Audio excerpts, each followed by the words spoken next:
Hello welcome back. നമ്മൾ പുതിയ വീഡിയോയിലേക്ക് എല്ലാവർക്കും സ്വാഗതം. നമ്മൾ ഇന്ന് ഉണ്ടാക്കുന്നത് കസ്റ്റേർഡാണ്. അങ്ങനെ ഉണ്ടാക്കുന്നതല്ല, നമ്മൾ രാത്രി ഫുഡെല്ലാം കഴിച്ചതിന് ശേഷം ഉമ്മ പറഞ്ഞ് കസ്റ്റേർഡ് ആക്കിയാലോ, കസ്റ്റേർഡ് പൊടിയും പാലും ഉണ്ട് എന്ന് പറഞ്ഞു. അപ്പോൾ നമ്മൾ ചെന്നാൽ കസ്റ്റേർഡ് ആക്കുക, ഫുഡെല്ലാം കഴിച്ചിട്ട് ഒരു മധുരം കഴിക്കുന്നത് നല്ലതല്ലേ. അങ്ങനെ നമ്മൾ കസ്റ്റേർഡ് ഉണ്ടാക്കുകയെന്ന്. അപ്പോൾ കസ്റ്റേർഡ് നേരത്തെ ആക്കി വെച്ചിന്, അപ്പോൾ അതിലേക്ക് ഇടാൻ ഫ്രൂട്ട്സ് മുറിക്കാമെന്ന്.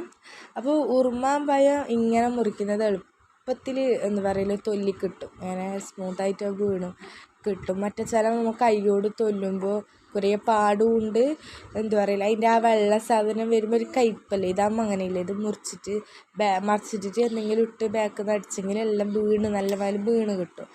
അങ്ങനെ കസ്റ്റേർഡ് തണുപ്പിക്കാൻ വെച്ചിട്ടുണ്ടായതാണ്. അങ്ങനെ അതെടുത്തിട്ട് ജ്യൂസ് മെഷീനിലിട്ടിട്ട് നല്ല രീതിയിൽ അടിച്ചെടുക്കുക. അപ്പോൾ ഇതിൽ എന്തെല്ലോ ഇടാട്ടോ, എന്തെല്ലോ ഇട്ടാലാണ് ഭയങ്കര ടേസ്റ്റ്. അതായത് ആപ്പിൾ, പൈനാപ്പിൾ, മുന്തിരി, ബദാം, അങ്ങനെ എന്തെല്ലോ ഇടണം, എന്നാലത് കസ്റ്റേർഡ് പൂർത്തിയാവലും നല്ല ടേസ്റ്റ് വരുത്തും. അങ്ങനെയാണ്. അപ്പോൾ നമ്മൾ അതിലൊന്നും ഉണ്ടായിട്ടില്ല, പിന്നെ നമ്മൾ ജസ്റ്റ് വെറുതെ ആക്കിയതല്ലേ. അപ്പോൾ ഉറുമാമ്പഴം ഉണ്ടായിരുന്നു, അപ്പോൾ ഉറുമാമ്പഴം ഇട്ടിട്ട് ആക്കാമെന്ന് വിചാരിച്ച് അങ്ങനെ ഉറുമാമ്പഴം ഇട്ടിട്ട് ഉമ്മ മിക്സാക്കിയതിന് ശേഷം എല്ലാവർക്കും ക്ലാസ്സിലേക്ക് ഇങ്ങനെ കണക്കായിട്ട് കൊടുക്കുന്നുണ്ട്. അപ്പോൾ നമ്മൾ ഈ ചാനൽ എല്ലാവരും ഒന്ന് സബ്സ്ക്രൈബ് ചെയ്ത് നമ്മളൊന്ന് സപ്പോർട്ടാക്കണം.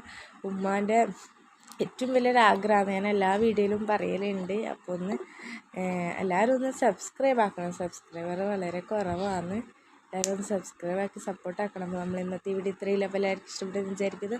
ഇഷ്ടപ്പെട്ടെങ്കിൽ ലൈക്ക് ചെയ്യുക, ഷെയർ ചെയ്യുക, സബ്സ്ക്രൈബ് ചെയ്യുക. നല്ല നല്ല വീഡിയോ ഇനിയും വരുന്നതായിരിക്കും. അതുവരെ ബൈ.